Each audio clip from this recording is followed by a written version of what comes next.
আসসালামু আলাইকুম। হ্যালো বন্ধুরা, MH medicine and health tips থেকে সবাইকে জানাই স্বাগত। আজকে আপনাদের জানাবো নিম্ন রক্তচাপ থেকে বাঁচার কয়েকটি সহজ উপায়।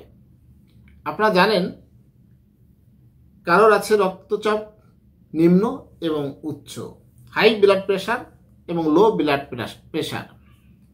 তা আমাদের প্রেশার কিন্তু স্বাভাবিক থাকা প্রয়োজন। উচ্চ হলেও ক্ষতি হয়, নিম্ন হলেও ক্ষতি। তাই আমাদের নিম্ন রক্তচাপ থেকে বাঁচার কয়েকটি সহজ উপায়, সেটি মূলত আলোচনা করব। একটু সময় নিয়ে আমার এই ভিডিওটি দেখুন। নিম্ন রক্তচাপের সাধারণ বৈশিষ্ট্য হচ্ছে ক্লান্তি, দুর্বলতা, মাথা ব্যথা, মাথা ঘোরা। কিন্তু মানুষ আছেন যারা নিম্ন রক্তচাপের কারণে কোনো ধরনের সমস্যার সম্মুখীন হয় না। একই সঙ্গে রক্তচাপের কারণে মাথা ঘোরা, মাথা ভারী হয়ে যাওয়া, ক্লান্তি, দুর্বলতা ইত্যাদি সমস্যার সম্মুখীন হন কেউ কেউ। যদি আপনার রক্তচাপ কম থাকে তাহলে সঠিকভাবে আপনার পরিচালনা করা গুরুত্বপূর্ণ। নিম্ন রক্তচাপ নিয়ন্ত্রণ করতে এবং বিশেষজ্ঞদের পরামর্শ অনুযায়ী এই কাজগুলো করা উচিত। চলুন জানা যাক নিম্ন রক্তচাপ থাকলে করবেন এই কাজগুলো।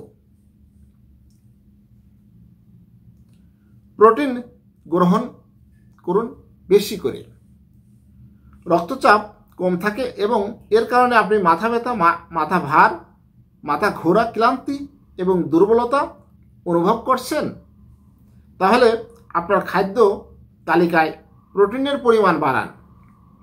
প্রতিদিন প্রায় 50 গ্রাম প্রোটিন অন্তর্ভুক্ত করতে ভুলবেন না। এটি রক্তচাপ স্বাভাবিক রাখতে সাহায্য করে।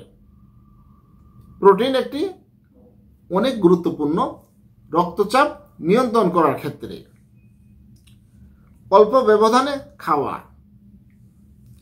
নিম্ন রক্তচাপের অভিযোগ থাকলে দীর্ঘ সময় ধরে রোজা রাখা ঠিক নয়। প্রতি 2 থেকে 3 ঘন্টা পর পর কিছু না কিছু খেতে হবে।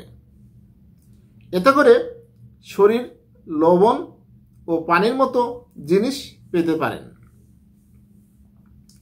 লবণাক্ত খাবার খান।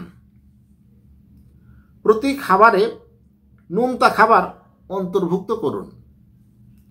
শরীরে লবণের পরিমাণ যেন কম না হয়। শরীরে সোডিয়ামের পরিমাণ কম থাকায় রক্তচাপ বেশিরভাগই কমে যায়। হাইড্রেটেড থাকুন। সারাদিন নিজেকে হাইড্রেটেড রাখুন এবং পর্যাপ্ত পরিমাণ পানি পান করুন। পানিতে লেবুর রস মিশিয়ে, লবণ মিশিয়ে পান করুন। এতে করে শরীর হাইড্রেটেড থাকে এবং সোডিয়ামের পরিমাণও সমান থাকে। শিলাজিৎ সাহায্য করুন। শিলাজিৎ আয়ুর্বেদিক এবং উচ্চ রক্তচাপের ক্ষেত্রে এটি খাওয়া নিষিদ্ধ। যাদের রক্তচাপ কম তারা এটি খেয়ে তাদের রক্তচাপ স্বাভাবিক করতে পারেন। হ্যালো বন্ধুরা, আপনাদের জানানোর চেষ্টা করেছি যে আপনারা কিভাবে নিম্ন রক্তচাপ নিয়ন্ত্রণ করবেন। আশা করি ভিডিওটি আপনাদের উপকারে আসবে। যদি ভালো লাগে তাহলে আমার এই চ্যানেলটি সাবস্ক্রাইব করে রাখুন, লাইক, কমেন্ট, শেয়ার করুন। সবাই সুস্থ থাকুন। আল্লাহ হাফেজ।